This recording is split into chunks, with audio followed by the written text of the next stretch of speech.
Halo guys, balik lagi di channel gue Henry GVD. Kali ini kita akan mereview Nanomachine chapter 229.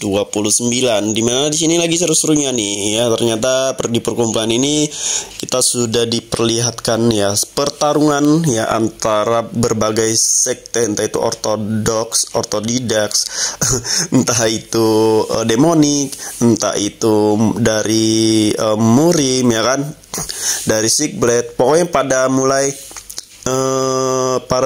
ribut-ribut nih guys ya. Kenapa seperti itu ya? Karena ternyata si Sigblade ini udah nyiapin sebuah perangkap atau sebuah rencana yang pengen ngancurin kekaisaran guys. Jadi di berbagai sisi ya dari kekaisaran ditaruh bom yang bakalan diledakin sama dia nantinya nih. Nah, Sigblade ini emang rencananya mungkin mau ngebantai semuanya yang ada di sini kalian, entah itu murim ke kerajaan kekaisaran ya kan.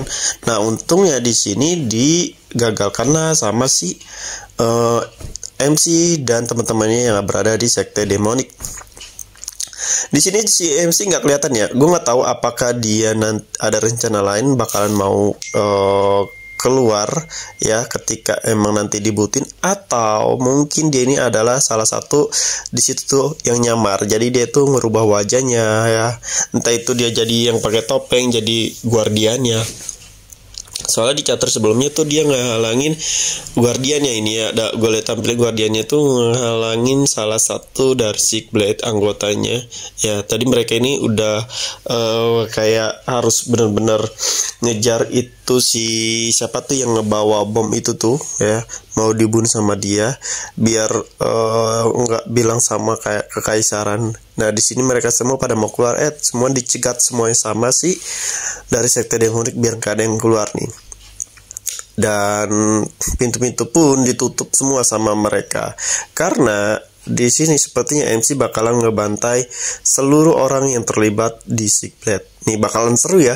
Gue juga udah semangat nih. Sayang banget chapter yang gantung. Tapi momen-momen ini chapter-chapter berikutnya bakalan lebih seru karena di sini si MC bakalan besar-besaran ngebantai ya, anggotanya ngebantai Sigblade nih. Gue nggak tahu yang lain juga. Paling mata-mata doang nih yang bakalan dibantai sama si MC ini guys, dengan kekuatannya MC. Nah di sini yang datang kan cuman beberapa anggota eksekutifnya Sigblade ya guys ya. Ketuanya tuh belum. Gue nggak tahu apakah nanti bakalan hadir. Ya kemungkinan sih. Gue nggak tahu nih lah. Dia nanti ngelawan ketua Sigblade-nya di sini di Kaizen atau di tempat lain. Sepertinya bakalan datang juga, tapi nanti kali ya pas anggotanya udah mulai nggak bisa lagi buat bangkit. Nah, sedangkan sekte dari murim ini gue nggak tahu nih apakah nanti bakalan ngebantu Sigblade ya untuk ngelawan sekte demonik, atau dia sendiri malah nolongin sekte demonik. Kalau gue lihat dari sini kan emang awalnya si murim ini emang gedek ya sama sekte demonik gitu. Ya dicap sama dia tuh udah kayak iblis lah. Kalau menurut gue di sini ada beberapa bakalan terpecah gitu ya. Aliansi ini emang udah terpecah, masa udah nggak beraliansi, tapi bakalan lebih terpecah lagi. Nanti antara dia harus pilih dari Sigblade atau pilih dari sekte demonik guys. Ya. Meskipun mereka milih sekte demonik ya, tapi kalau menurut gue itu nggak akan selamanya, karena kan sekte demonik itu emang udah dicap tuh sebagai aliran sesat oleh si murim. Jadi mungkin hanya sementara. Di sini tuh ada beratus-ratus orang nih. Ya nanti MC dengan kekuatannya pasti bisa lah ya menundukkan semua orang itu. Tapi kan di sini dia inginnya mengungkap gitu rencana dari Sigblade ini mau ngapain lagi, tujuannya apakah benar-benar cuma real datang doang, dan ternyata diketahui nih dia itu emang bakalan ngebunuh atau ngancurin kekaisaran. Di sini berarti nanti kekaisaran tuh bakalan kayak ngasih perintah kalau Sigblade itu bakalan dicap sebagai pengkhianat oleh negara. Jadi ya bakal diburu lah sama semua sekte, karena kan peraturan nggak boleh saling bertarung mengacu apa nih, mengacu kekaisaran, karena ada kayak perjanjian gitu guys.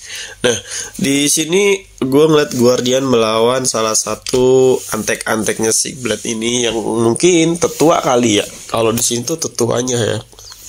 Kenapa gue bilang tetua? Ya karena di sini dia tuh salah satu orang yang kuat, kekuatannya itu mungkin di atas salah satu ketua aliansi yang ada di Murim. Ya karena udah dikonfirmasi juga sama salah satu pemimpin Murim kalau kekuatannya itu melebihi mereka. Ya meskipun yang datang nggak banyak Sigblade ini, tapi kekuatannya itu bukan orang sembarangan guys. Makanya di sini si MC ini ngebawa Guardiannya, ngebawa beberapa orang yang nantinya bakalan bisa buat menghadapi satu-satu lah. Tapi kita belum ditongolin semua nih. Dan di sini juga ke pangeran atau kekaisaran pun nggak nongol ya di sini. Sepertinya MC ini tahu rencananya, makanya yang datang cuma hanya anak buaya doang.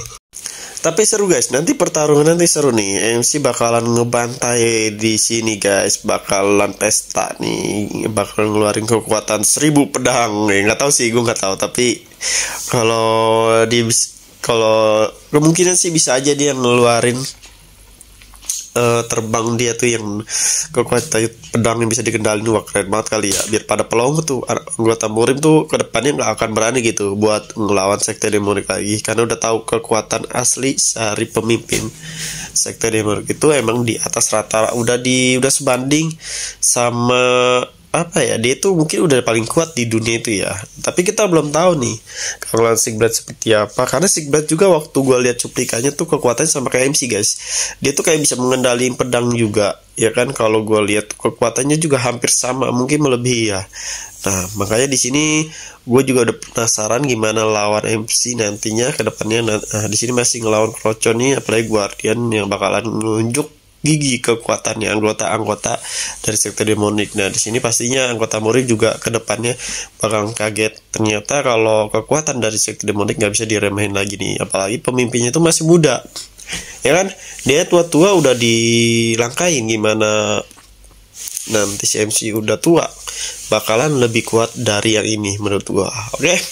Ini sih tinggal pewarnaan aja paling. Jadi kalau kalian yang mau belajar desain ilustrasi, website, aplikasi, UX UI, desain grafis, sampai dengan bisa menghasilkan uang dari hasil belajar kalian, bisa cek di playlist YouTube gua. Di situ gua juga ngajarin cara-caranya, tekniknya, skillnya, terus gimana nyari duitnya gimana ya kan. Atau kalau kalian mau request atau mau tanya-tanya bisa di kolom komentar video atau bisa DM IG gue. Nanti gue pasti kita sama-sama bisa saling diskusi aja ya, tukar ilmu, tukar pikiran. Oke? Nah, jadi kita akan lanjutin nanti ya. Gue juga mau nge-review manual lain, dongwa lain, anime lain yang lebih seru lagi. Pokoknya terima kasih yang udah nontonin video gue. Sampai jumpa lagi di next video.